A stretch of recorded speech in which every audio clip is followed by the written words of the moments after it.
താരങ്ങളുടെ യഥാർത്ഥ ജീവിതത്തിലെ വിശേഷങ്ങൾ അറിയാനും പ്രേക്ഷകർക്ക് താല്പര്യമാണ്. പ്രണയവും ഡിവോഴ്സും താരവിവാഹങ്ങളുമെല്ലാം എന്നും വാർത്തകളിൽ ഇടം പിടിക്കുന്നതിന് കാരണം ഈ ആകാംക്ഷയാണ്. വീണ നായരുടെ വിവാഹമോചന വാർത്ത അടുത്തിടെ ചർച്ചകളിൽ ഇടം നേടിയിരുന്നു. പ്രണയിച്ച് വിവാഹിതരായവരായിരുന്നു വീണയും അമാനും. അടുത്തിടെയായിരുന്നു ഇരുവരും വേർപിരിയുകയാണെന്ന് തുറന്നു പറഞ്ഞത്. മകന്റെ കാര്യങ്ങൾക്കായി എന്നും ഒന്നിച്ച് നിൽക്കുമെന്നും ഇരുവരും വ്യക്തമാക്കിയിരുന്നു. സൗഹൃദം നിലനിർത്തിയായിരുന്നു ഇരുവരും വേർപിരിഞ്ഞത്. കോടതിയിൽ നിന്നും യാത്ര പറഞ്ഞു പോകുന്ന ഇവരുടെ വീഡിയോ വൈറലായിരുന്നു. സിനിമകളും പരമ്പരയും വ്ളോഗുമൊക്കെയായി സജീവമാവാനാണ് തന്റെ പ്ലാൻ എന്ന് വീണ തുറന്നു പറഞ്ഞിരുന്നു. വി വൈബ്സിലൂടെയായിരുന്നു വിശേഷങ്ങളെല്ലാം പങ്കുവച്ച് കൂടുതൽ ആക്റ്റീവ് ആയിരിക്കും. കുറെ വീഡിയോകൾ എടുത്തു വെച്ചിട്ടുണ്ട്. ഇടയ്ക്കിടയ്ക്കായി അതൊക്കെ പോസ്റ്റ് ചെയ്യും. മോനും ഇപ്പോൾ വീഡിയോ ചെയ്യാൻ ഇഷ്ടമാണ്.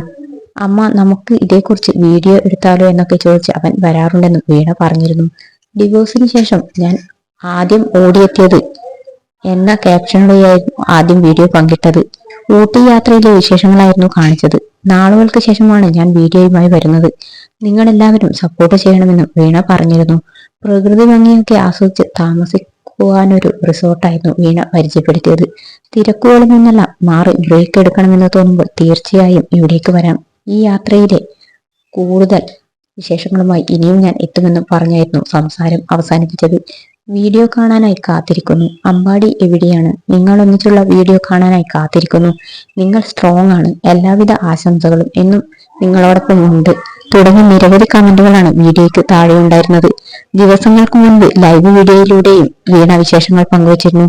നിങ്ങൾക്ക് എന്ത് വേണമെങ്കിലും എന്നോട് ചോദിക്കാമെന്നായിരുന്നു താരം പറഞ്ഞത്. ഇപ്പോഴത്തെ ജീവിതം എങ്ങനെയാണെന്നാണ് എല്ലാവർക്കും അറിയേണ്ടത്. സന്തോഷകരമായാണ് പോകുന്നത്. കുറച്ച് സിനിമകൾ റിലീസ് ചെയ്യാനുണ്ട്. പുതിയ പ്രൊജക്ടുകൾ കമ്മിറ്റ് ചെയ്തിട്ടുണ്ട്. മൊത്തത്തിൽ എല്ലാം നന്നായി പോകുന്നു എന്ന് വീണ പറഞ്ഞിരുന്നു. ചോദ്യങ്ങൾക്കെല്ലാം അന്ന് താരം മറുപടി എഴുതിയിരുന്നു.